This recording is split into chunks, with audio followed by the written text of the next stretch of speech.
Hey guys, this video shows the Mercury launch at the People First conference in Berlin. Mercury is an open distributed peer-to-peer network built to serve distributed applications. Reclaim your digital privacy by deciding exactly which data to share with whom. True peer-to-peer communication. Mercury uses cryptographic keys instead of phone numbers. Your relationships form your open social graph and can be used in any app, not bound to any app provider. Have fun!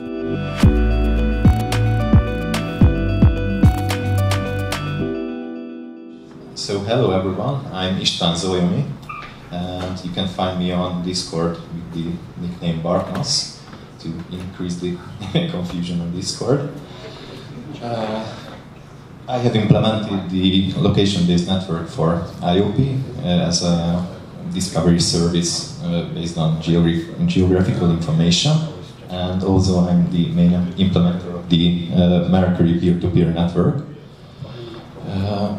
Most of you were asking a lot of questions, technical details and so on previously, so this presentation will be a bit technical. Let me know if you need more or less details, maybe. So you might have a lot of technical details right in your face as you asked during the presentation. Okay, so on the t-shirts, we see the internet is ours, but why is that? Let's turn back a bit and try to understand that. So, decentralized networks and distributed networks are nothing really new. 40 years ago, the US military implemented such a network called the internet today, and it's fail-safe, it can tolerate nodes falling out, it can reorganize itself and survive everything wonderfully. It's been working for 40 years now, and it's really wonderfully designed. Combined with TCP, it's even reliable, so you can have guarantees that your message was delivered. And its main problem is partly based on this success rate. So back 40 years ago, no one really understood that we will have more than a few billion devices in our days, and we ran out of those addresses. We need these days much more than that, and the system cannot just handle that anymore. So we needed some solution for this problem. There were many attempts, but the easiest one, used in routers and ISP, internet provider networks, was network address translations. This means that whenever you are at home using a computer or phone in your home network, your router or internet provider creates a local instance of the internet in your home and acts as a gateway to the real internet, and it will block every incoming connection made to you, so you are jailed in your home network. It leaves you go outside and send packets, but blocks everything that's incoming. And it has advantages because it protects you from viruses, protects you from hackers, whatever, but also makes it completely impossible to provide services, to run servers on your phone, your home computer. So, for example, this is why push notifications were invented in the first place. This means that if you want to get notified that you got a new email or a new message, there's no way normally for that. They cannot notify you from outside because they cannot reach you. So you keep a connection alive to an external network, and through that external network they send back data to you. This is what this lockup means. And unfortunately there's no universal workaround for this problem. We have some hacks and solutions like stun and turn servers, we have NetBMP, UPnP and whatever, but no solution is universally supported, so it still feels like a temporary workaround and hack. And this is why peer-to-peer connections are really hard.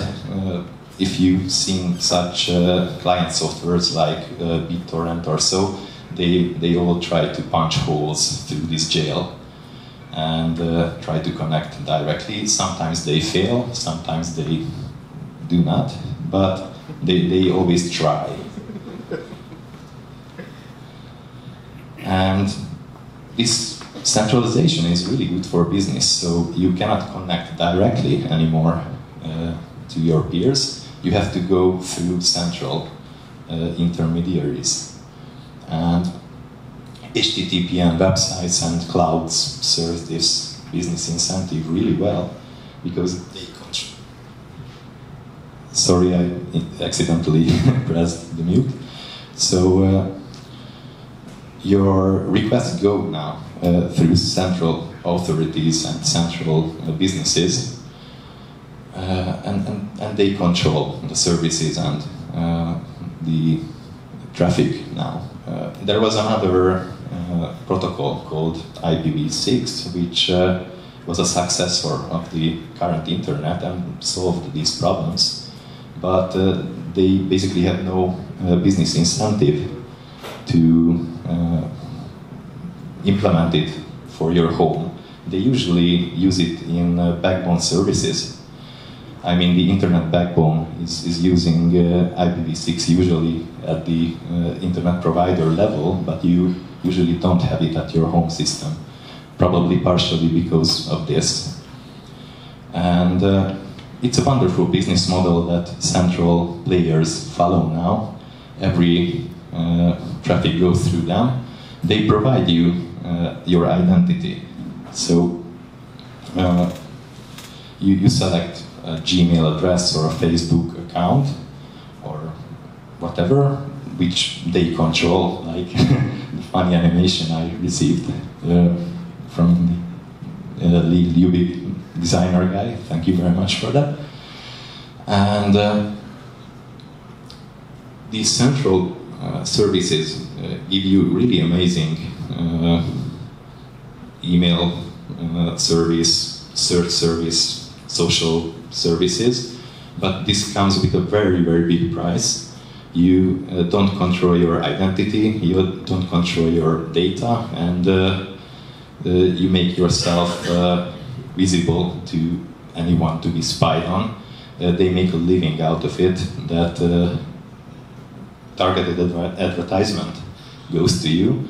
It's not that bad currently, but it's very easy to just turn a switch and make it thought controlled. So if you don't agree with the official opinion, then the drones will go and explode you, or it's just a matter of intention how to use the data collected. And this is very, very dangerous.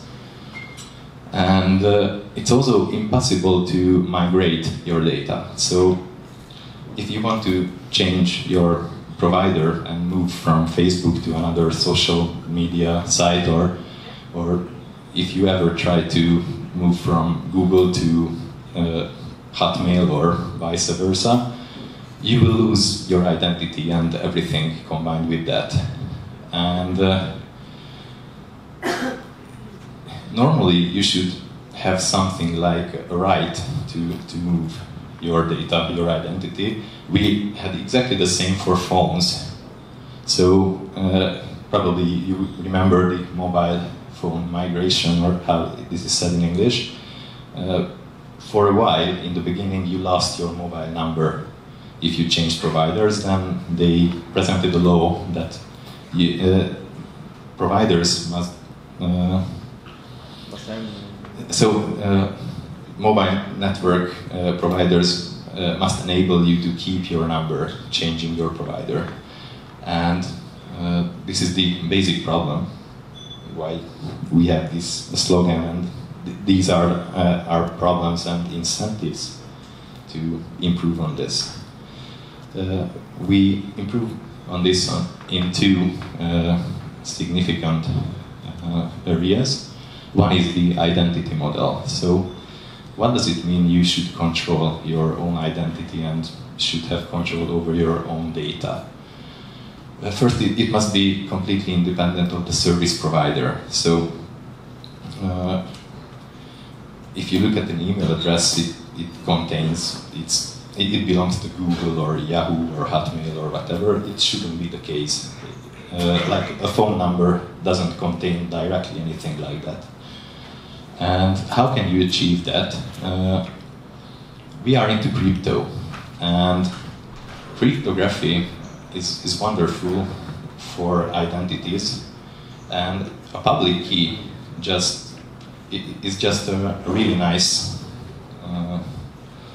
way to define your identity, and it comes with really good advantages and architecture. So first of all, it enables you to control your privacy directly. So by default, you can have anything encrypted. And if you want to make it public, then you don't encrypt that part anymore. You make it public. But it's your choice now, and no one can just easily spy on you if it's encrypted. You also must be able to separate different personalities or different target groups, different circles. Maybe if you know the Google Plus original social attempt, they define circles like family, friends, professional contacts, whatever. These can be different identities, profiles, personas, name it whatever you like to. And these can have completely different data, maybe, completely different lives in themselves. And it shouldn't be very easy to correlate them to each other. So if you have a hobby or have a dating identity or have a professional life, they shouldn't be easy to correlate for external people. This is what we mean by different profiles. It also should be very easy to control all your profiles altogether. It's very realistic that you will use your phone, your computer will be broken, and you will use your current data and current identity. But it's quite easy if you ever use the Bitcoin HD wallet, a highly deterministic wallet, that you just start with a random number, a seed, a random seed, which is represented by a few English words usually. And you can restore all your data, all your Bitcoin addresses, all your transactions, all your accounts from a few words. And this can be analogous to these kind of identities as well. You don't have to use it for cryptocurrencies only. You can use it for any identities. It's also quite surprising that we still use in networking usually the IP address as the main source of communication, because I don't want to communicate with your phone or your PC or server directly, whatever. I want to communicate with you or you, and I don't care how it's achieved. So in our Mercury approach, we send messages to profiles and not machines. So humans or smart fridges or whatever directly. And also, as the analog of IP port, we can also send messages directly to an application.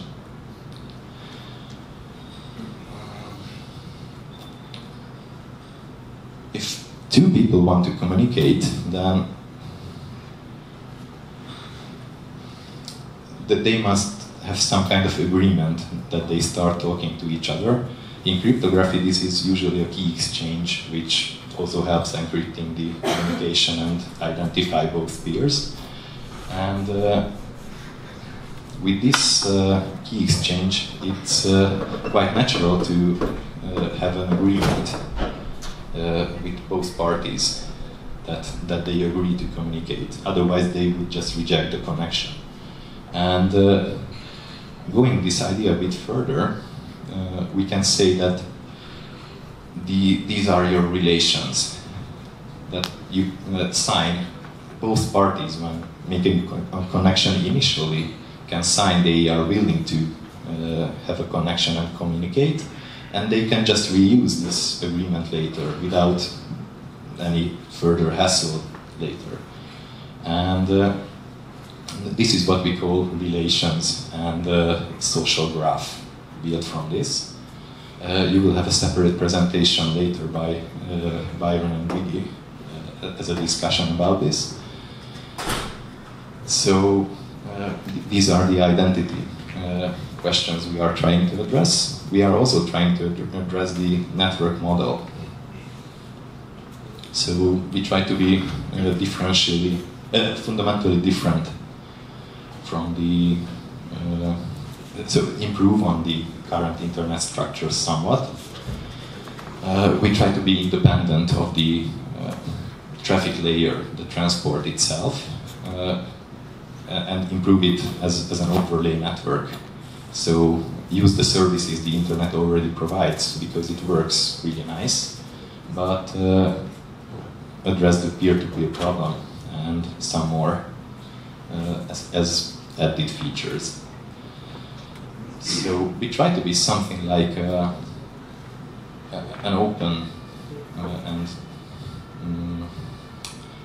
let's say trustless mobile network. What we mean by that? You must be able to add nodes that you control to the network anytime. So with the current mobile network, it's impossible to add your own cell tower that you trust and want to communicate through that. With an open network, it must be possible. And we are aiming something like a BitTorrent or a Skype network. I mean, I don't mean the current Microsoft thing, but the ancient one, which was decentralized. But they were quite specific networks that were not generic at all. They were having they are having purposes like voice connections or data download storage, but this should be somehow more generic and usable, reusable. I'm talking something about Hamachi or SIP if you know these technologies, but these go through central servers. So they are controlled by a business entity again, and if you shut down the business entity, then it's gone. The service is gone, and we want it to survive, and you must be able to participate in this network if you want to, and increase the network size as you need it. So we have transportation, like the internet or mobile network, but based on top. To achieve these services, we use a different trust model. You don't pick your nodes, your cells you want to communicate with by signal strength or automated load balancing or any kind of usual automated selection. You pick them yourself, and you pick them by who you trust. So you might trust your own node, you might trust your friend's node, or it's your choice.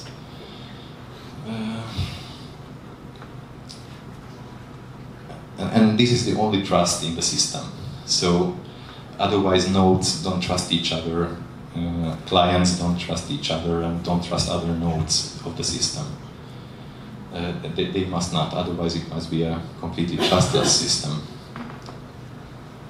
And also communication must be encrypted all the time to avoid spying and data collection and preserve your privacy as it needs to be. Also, it must be peer-to-peer exactly for this reason, not to go through intermediaries. Because of the address translation problems I have shown you previously, this is not always possible, but we must try for that. and we use peer-to-peer connections whenever possible. I mentioned push notifications already. This must be also provided by the system. And we are also aiming at a generic storage solution, so you should be able to use any different storage services, distributed storage service.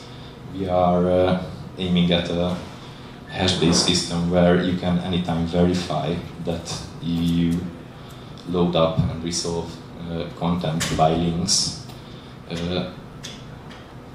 So the content you resolve is really what you asked for, and it's not tampered with, not changed, and it's cryptographically verifiable.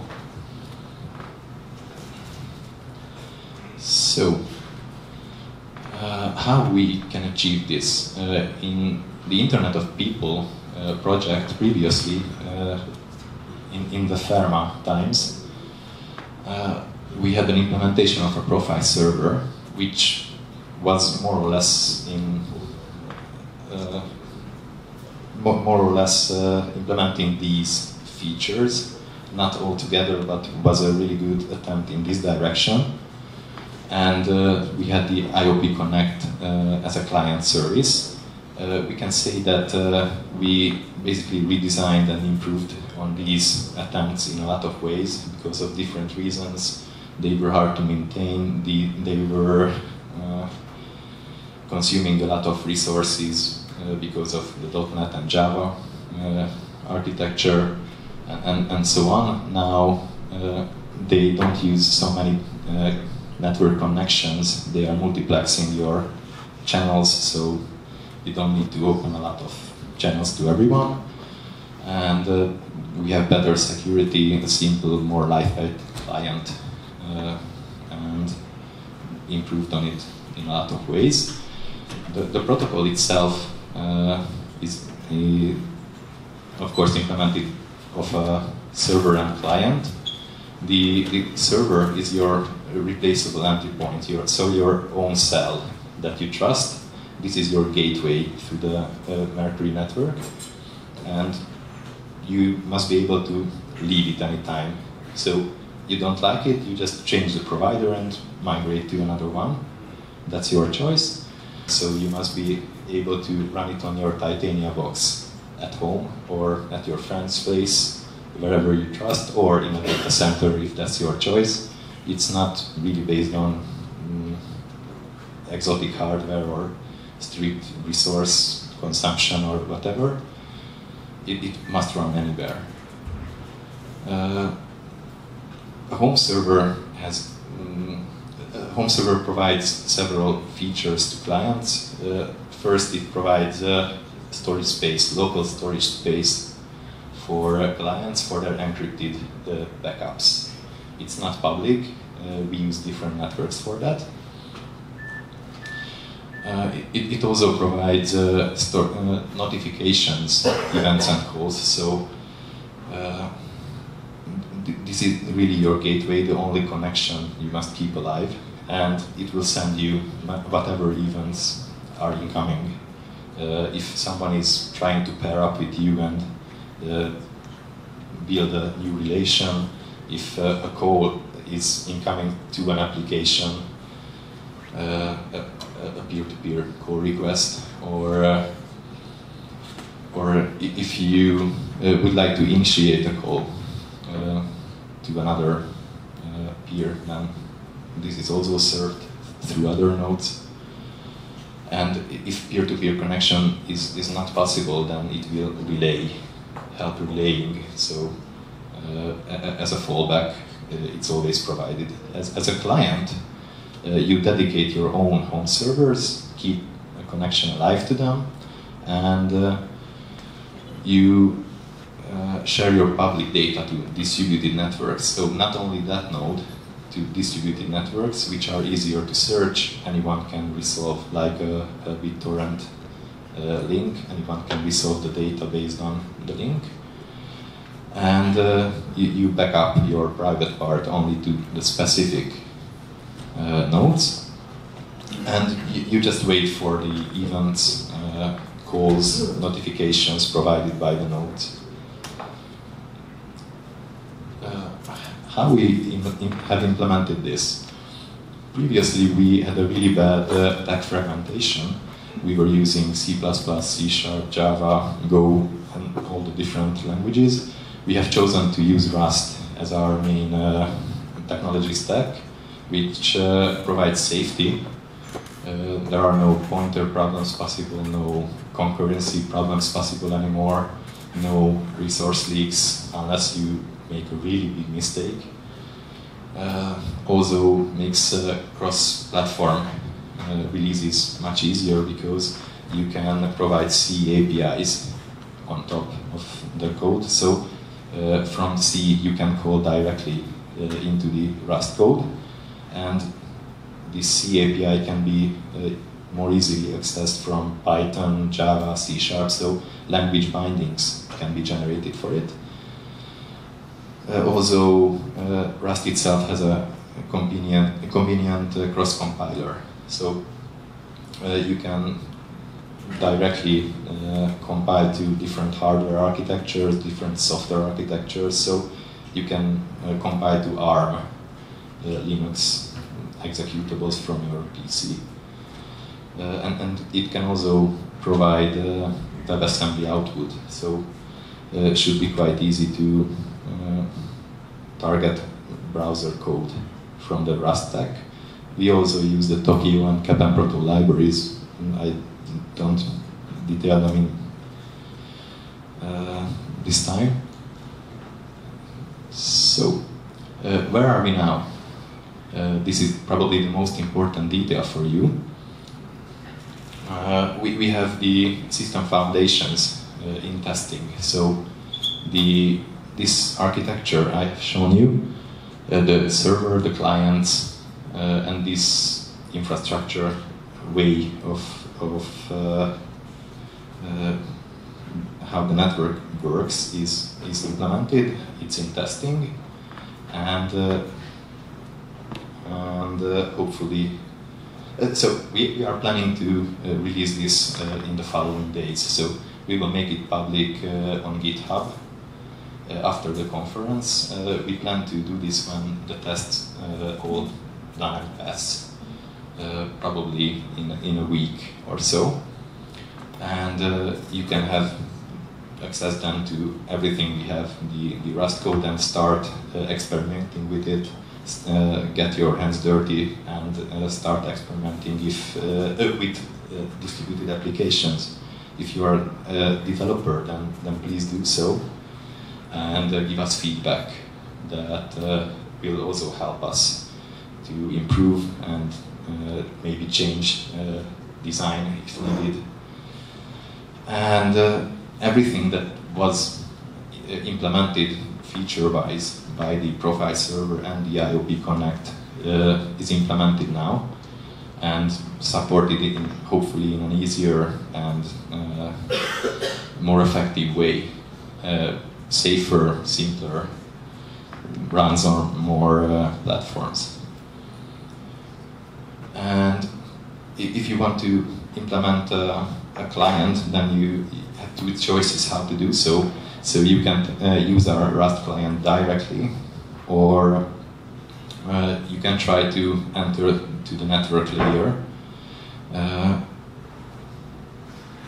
The network layer is probably your currently only choice if you want to use something other than Rust. So if you want to use Java or C# or a mobile framework, then probably currently you have to use the Kapan Proto networking.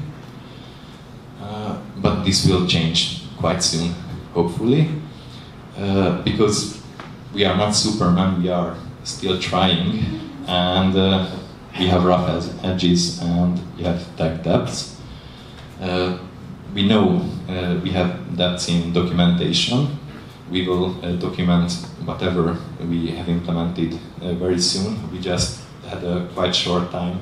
We decided in February that this must be re-implemented and everything must be provided now. Let's drop the old tech stack.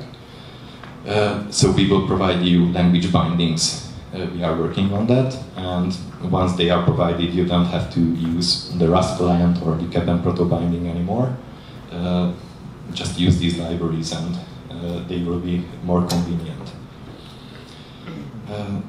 We still are working on profile searches on distributed networks and better error structures, and a lot of tech details which really improving on the original design. These were not in the profile server features and need some more work, like the net traversal, like stun servers or net PMP, like safe key exchange using distributed storage or the HD wallet integration, but we are working also on that. And this is still not our main goal. I mean, we would like to improve on this in every way. Our main goal is to provide you something as easy and as usable as your mobile phone. So when calling someone, you don't care how a cell works, which gateways you are communicating through in your mobile network. You just want to call someone and that's all. Or if you are offline, then you want to listen to your recorded messages, recorded calls, and maybe call them back if you are interested. We are aiming exactly the same.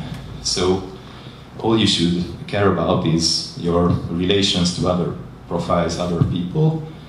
You must be able to call them and communicate them directly, and nothing else. We have the concept, but we still owe you the implementation. We are working on that. And we also plan to provide a very abstract way to abstract away every platform-specific part of this. So this will be very generic and reusable from anywhere, and have the phone graphic UI or other parts pluggable to choose your home servers, to make connections to other profiles. This must have a user interface somehow, which will be plugged into this SDK. So it must be as generic as possible.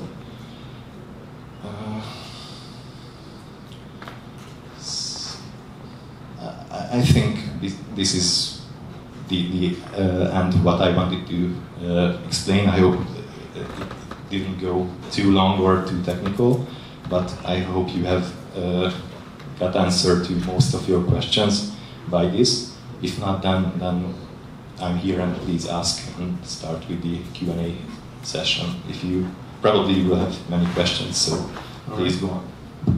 All right, thank you for that presentation. While you're speaking about Q&A sessions, if anyone has a question right now, they can ask, of course.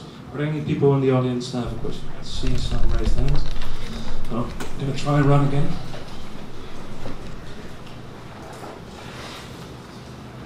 So if all the data is connected to like a private key, and someone loses that key, what would all your data be missing, and how can you like on a centralized network, how it is now, like if you lose like your password or something, you can recover it through your email or something like that. So how would people get over that aspect? Thank you. So if you have ever used a Bitcoin wallet with a proper safety mechanism, probably you have seen that you have a collection of words, English words, that you must write down to a paper cold wallet, let's say, and keep it safe, so lock it up in your safe. This is because all your private keys, all your identities, all your Bitcoin addresses are generated from that information, and you can recover them all. How this is exactly achieved, is quite technical. We can probably talk about this a bit later after the presentation, maybe. But this is deterministic, and you can generate thousands of such private keys and addresses from this information. And this is all you need to recover everything back in Bitcoin. In our plans, this is a bit different in the sense that each profile can have associated information, some profile meta information like your name, your relations, your home server data, whatever. And this is stored as backups. So your public data is planned to be stored in distributed networks publicly, like BitTorrent or whatever, IPFS, Storg, or maybe the SM2 that was presented today, we don't know. And the private part of your data, as I said, is stored on the home local storage. So the home server cannot really understand what you store there, just provide you private backup storage. And with the keys generated back from the seed itself, you have the private keys, you have your public data where your home servers are, and where to get back, resolve back the backed up profile information. And you ask the home servers to please give me back the backed up secret, encrypted profile information. You will decrypt them, and everything is restored from those. Okay, thank you. I've got another question here. I have two questions. First, how do you develop a community today? Frankly, as we haven't made this public, we don't really have a developer community yet. That is why we are exposing it and making it public on GitHub. We didn't want to come up with false promises or complete misconceptions about what we are doing. This is why we are exactly completely honest about our status and design and achievements and depths. And we are opening it up now because we feel that it's in a basically usable state, good enough for experimentation for distributed application developers. And we would like to have your feedback now, as it's supposed to be working, at least on the infrastructure level and the basic design. So this is the point where we would like to increase the developer community, but we frankly didn't have it so far. Thank you. My second question is that Titania box. Is it possible to run this Titania also on other hardware? So maybe an PC or something other available?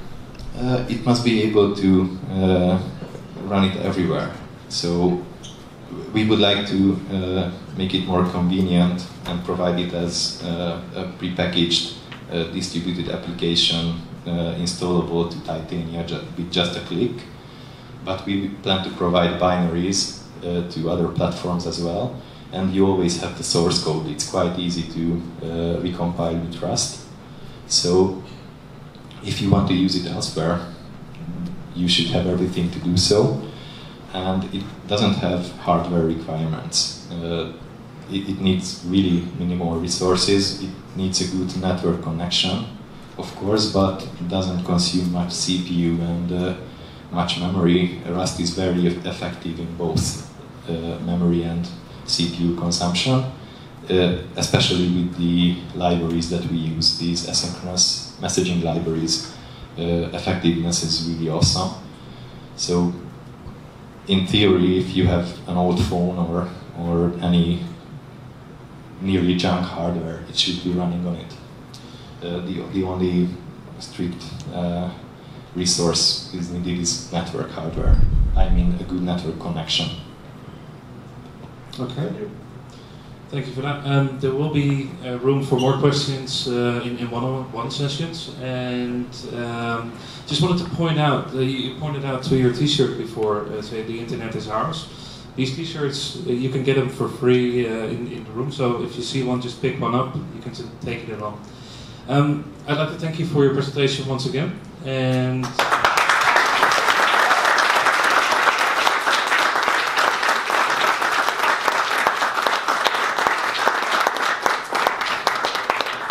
finally, I'd like to do a call out as well. If you're a developer or if you're in a chapter and you have developers that want to get their hands dirty on this SDK, please contact us. Go to our Discord.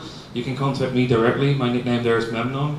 I'll make sure you get into the right entrances and you can really get the source code on your hands and really start to use this great protocol. So please let us know if you're interested in any way. We are really happy for any feedback now, as it is supposed to be working. And sorry, I'm a developer, not a showman, so it was quite technical.